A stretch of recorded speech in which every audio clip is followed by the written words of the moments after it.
Shalom, brothers and sisters. Welcome to Ancient Path Remnant. I hope you're doing well.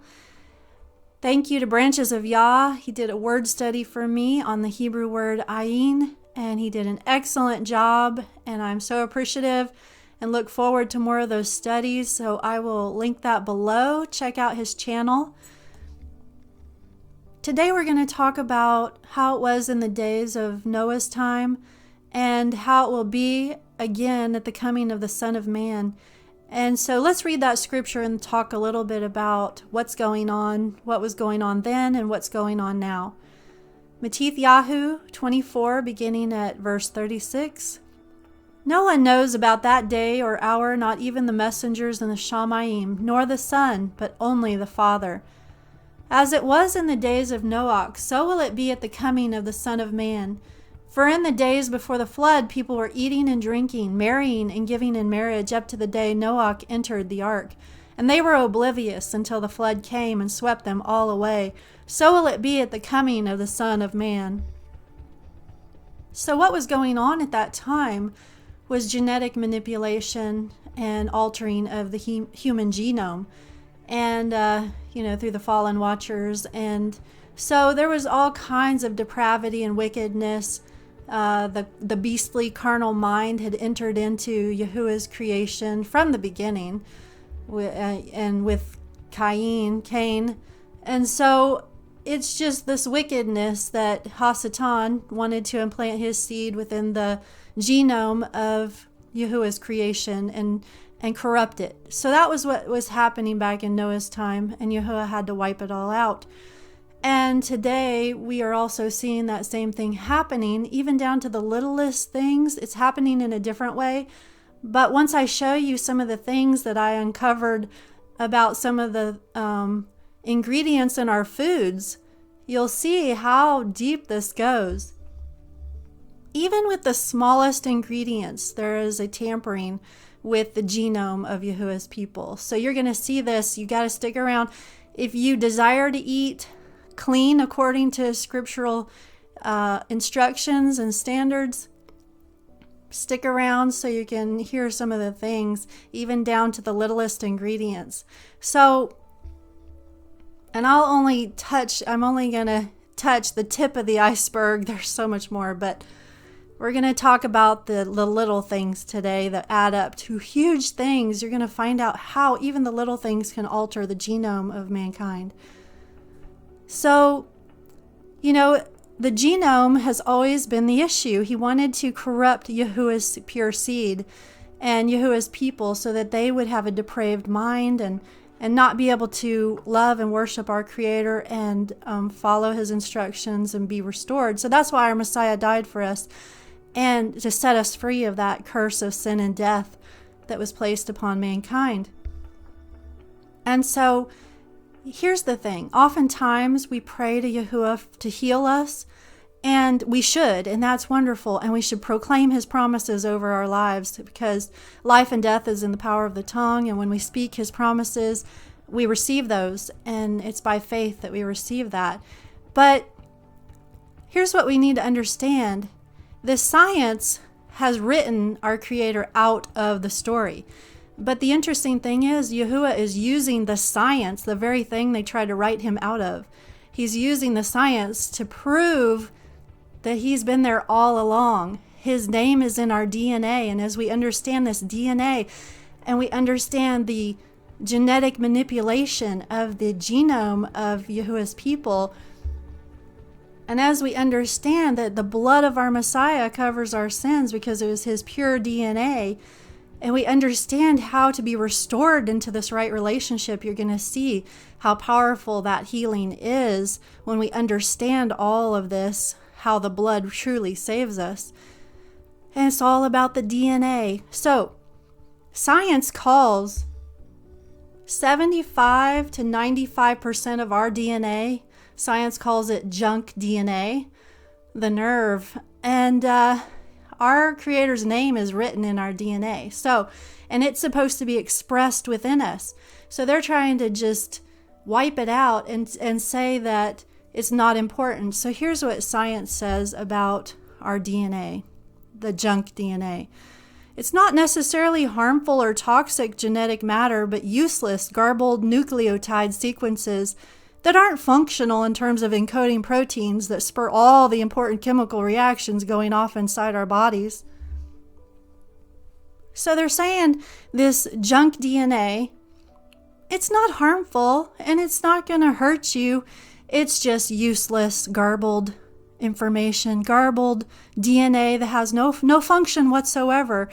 Yet Yahuwah has made us fearfully and wonderfully made. He knew us, He created us and knew us in our mother's womb and knit us together. And He knows every hair on our head. And to think 75 to 95% of our DNA is called junk. The nerve! And so, but here's what we have to understand. They want to alter the genome, and how they do that is by getting you to think that you're bound by your genetics and you're bound by, science. And so science tells you it's useless, but actually it's expressed. That 75 to 95% of our DNA gets expressed due to our choices we make in life.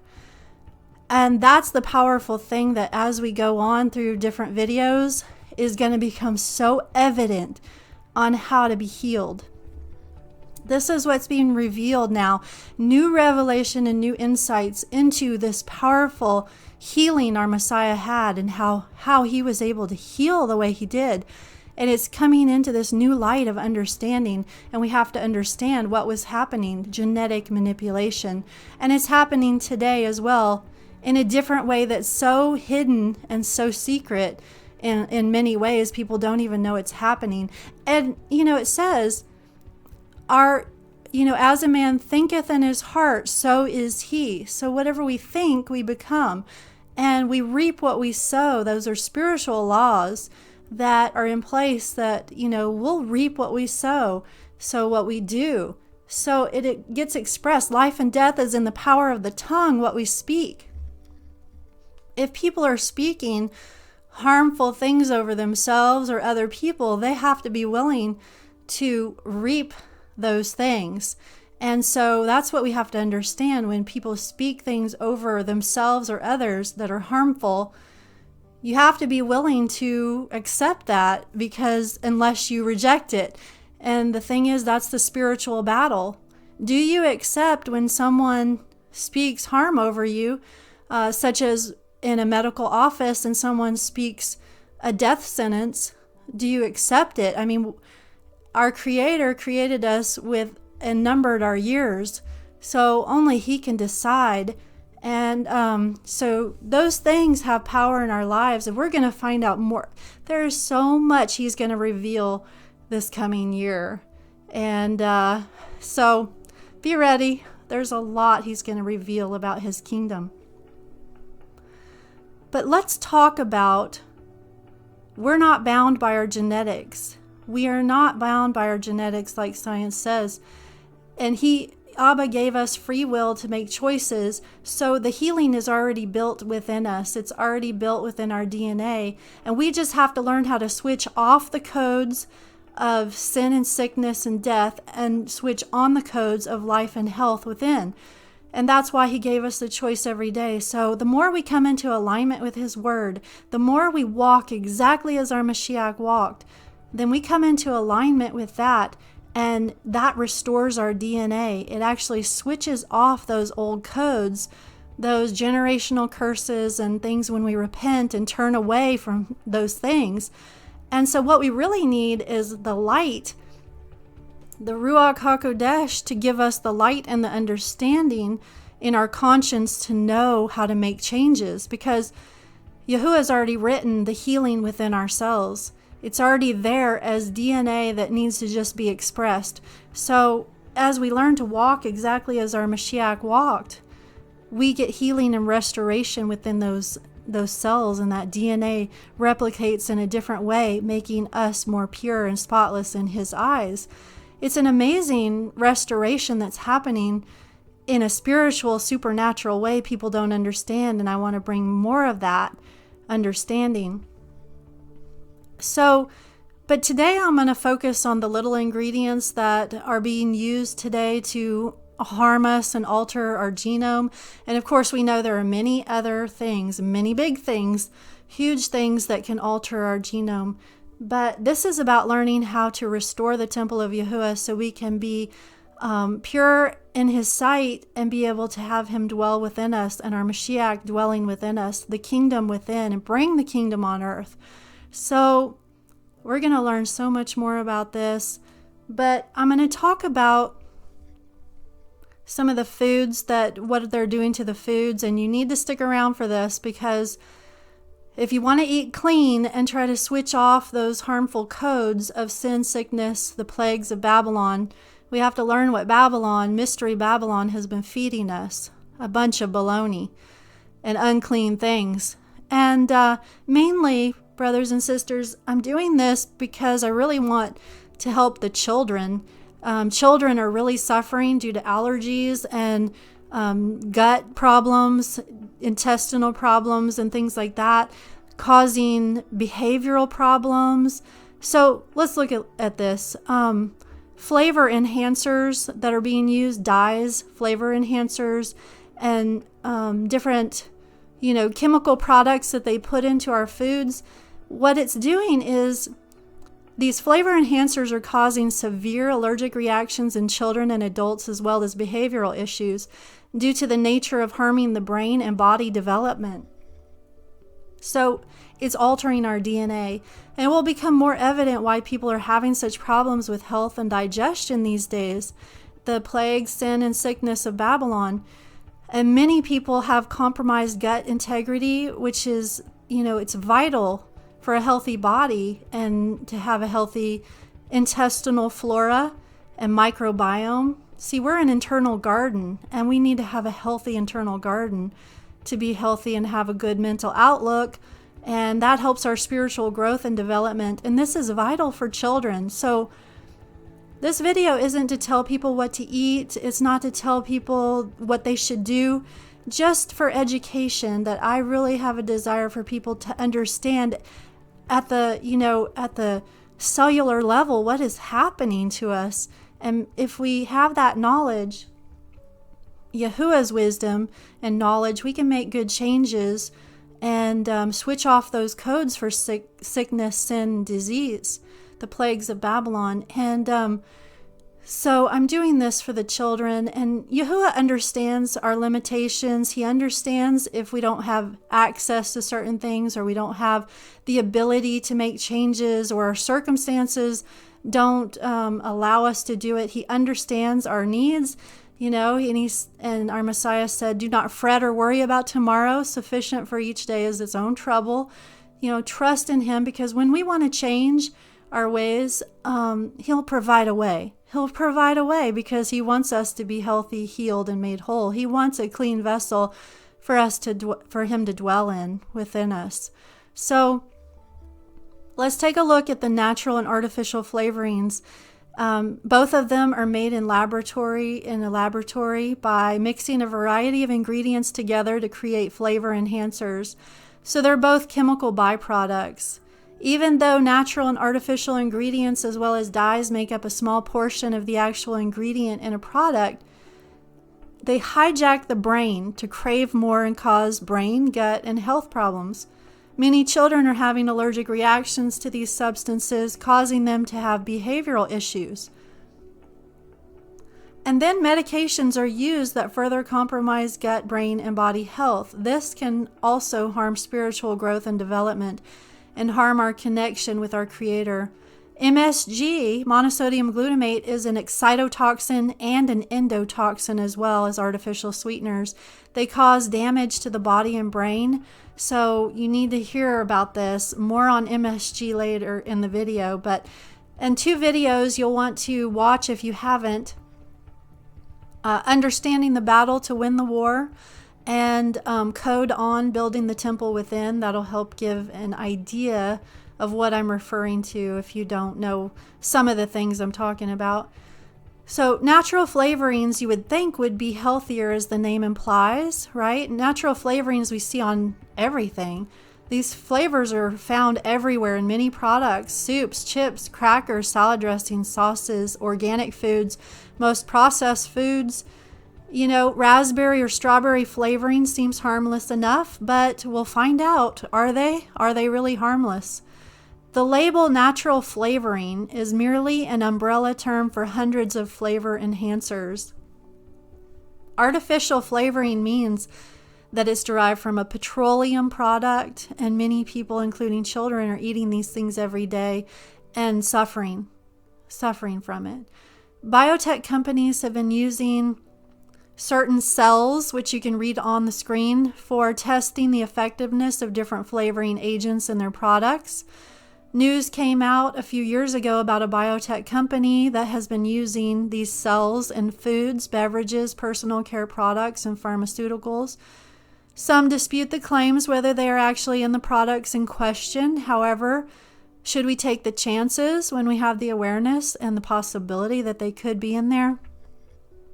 These cells are used to make flavor enhancers and can be labeled under natural flavorings.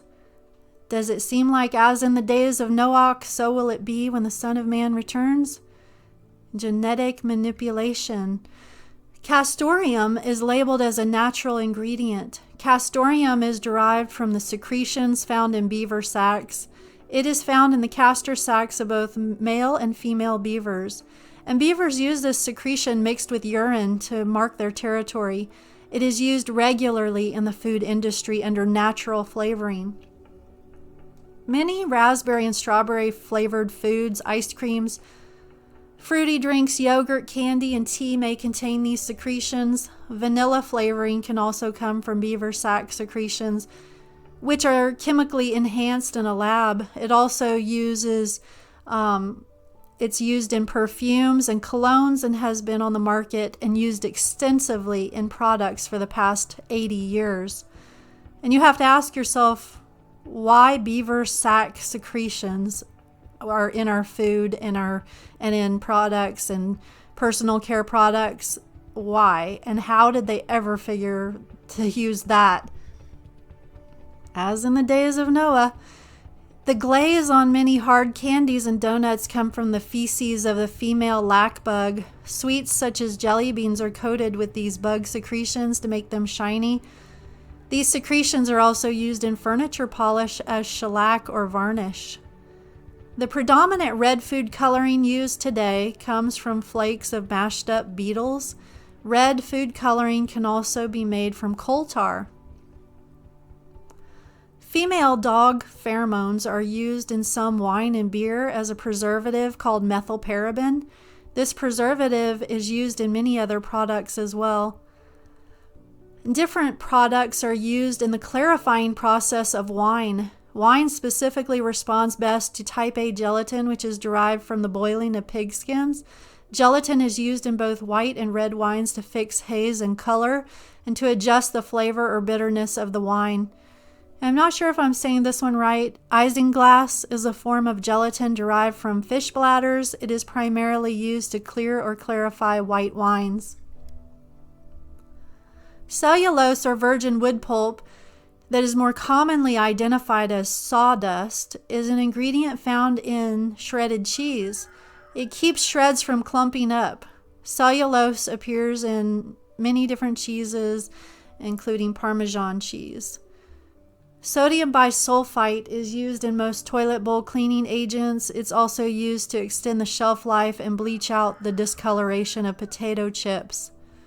L-cysteine is used in commercial bread products and is derived from human hair or duck feathers. It is used as a bread conditioner. Although 80% of L-cysteine is made of human hair, some restaurants who cook their hot apple pies and warm cinnamon rolls prefer the duck feather variety. Good to know. Maltodextrin is made from genetically modified corn. Jello and gelatin are made from ground connective tissue, bones, and skin, typically from pigs. Gelatin is found in many processed food products such as gummy bears and many other things you wouldn't expect. And these flavorings are allowed in organic foods as well because there's plenty of wiggle room on how much percentage of food is actually organic to be labeled as such. For instance, if a product is 95% organic, 5% is left for anything they want to put in. And the term organic is a misnomer a lot of times. It's not as organic as you might think unless you know the source of your organic food. A definition of natural flavor is any type of flavor additive derived or altered from a natural plant or animal substance, whereas artificial flavors are derived from petroleum products. They are both manufactured in labs to produce the same result. They are flavor-enhancing additives that make processed food taste better.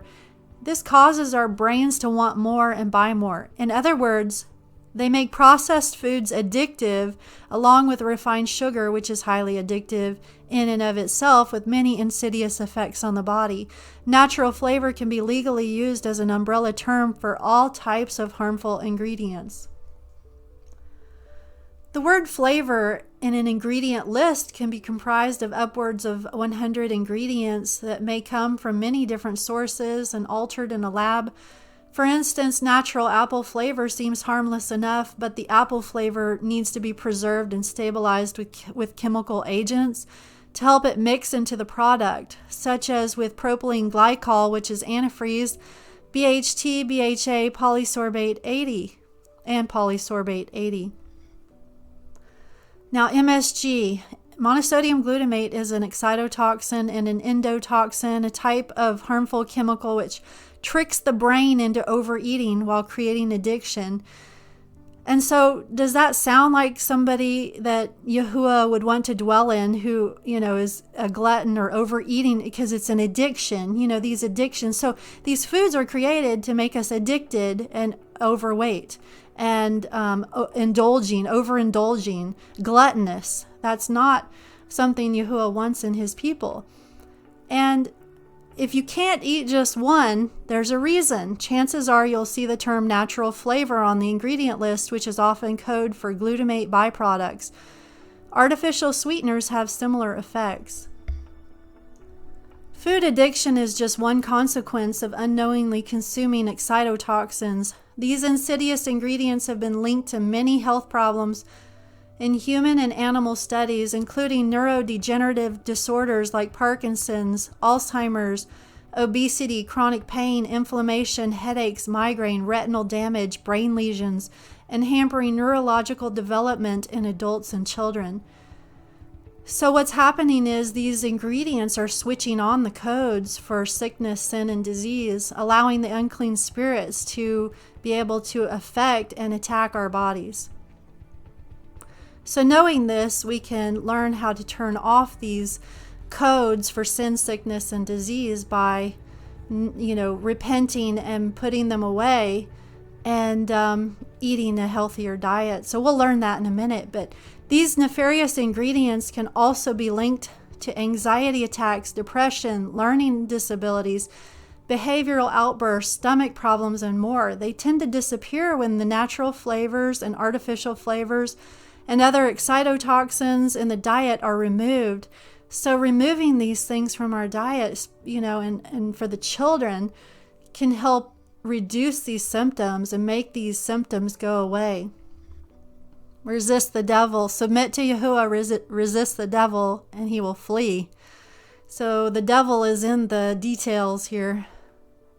So MSG is a flavor enhancer, as I said, and is found in many things: flavored salt, sausages, cured meats, fast foods, Asian foods, chicken patties, bouillon cubes, instant soup stocks, ramen noodles, protein powders, and more. Considered an excitotoxin, much like aspartame, MSG excites the brain centers related to taste. It has been associated with food cravings, addiction, obesity in humans and rats. And as I mentioned before, MSG produces brain lesions, migraines, nerve damage, endocrine disorders, and retinal damage. And MSG-infused soy sauce can cause severe headaches and bloating. MSG can be difficult to detect in grocery aisles, as it can be listed under 100 other names like HVP, soy protein isolate, or yeast extract. It's impossible to know, since natural flavors might very well include MSG. And at a restaurant too, you would have no idea what's in those foods. I mean, it's even MSG is just a tiny little portion of what's in the foods out in restaurants and the processed foods that we buy at the grocery stores. So getting back to a natural way of eating is one of the only ways that we can experience health and not have to experience a lot of the sins and plagues of Mystery Babylon, as Abba says, to come out of her, my people. And, you know, I'm reminded of the Israelites coming out of Egypt and how upset they were and complaining about not having the delicacies back in Egypt, and how they had to eat bread or manna for 40 years in the wilderness. And they had some quail, but they were prevented, many of them prevented from going into the promised land because they could never let go of what they learned in Egypt. And, you know, it's hard to let go sometimes, but we can consider it a great time to change, to grow, to learn a new way of living as Abba intended for us from the beginning.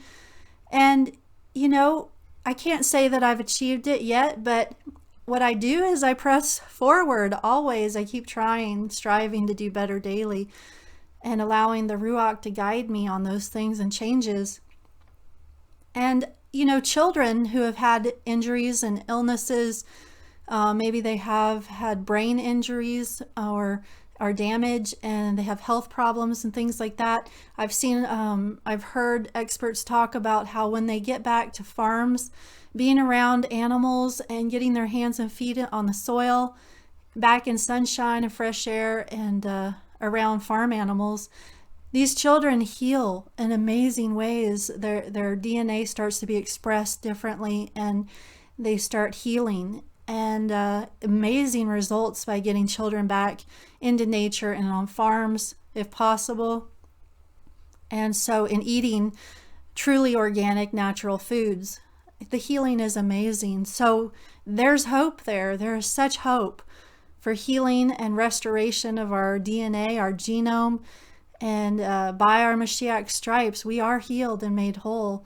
And we just have to walk in it. The healing's already been written in our DNA. It's already there in the codes. And we just have to switch it on, the healing, and switch off the codes for sickness and sin and disease. And a lot of these things they're feeding us are causing it, a lot of the things that they give us. And so when we desire to do better, He'll provide a way. He knows our limitations and He knows our situation. He knows if we can do things or not, but He'll provide a way because it's His desire for us to be healed and made whole. So He has a healthy temple to dwell in within us. And that's a beautiful thing. And so I pray that you all have a beautiful day and this was informative for you. And I will catch you on the next one, Yah willing.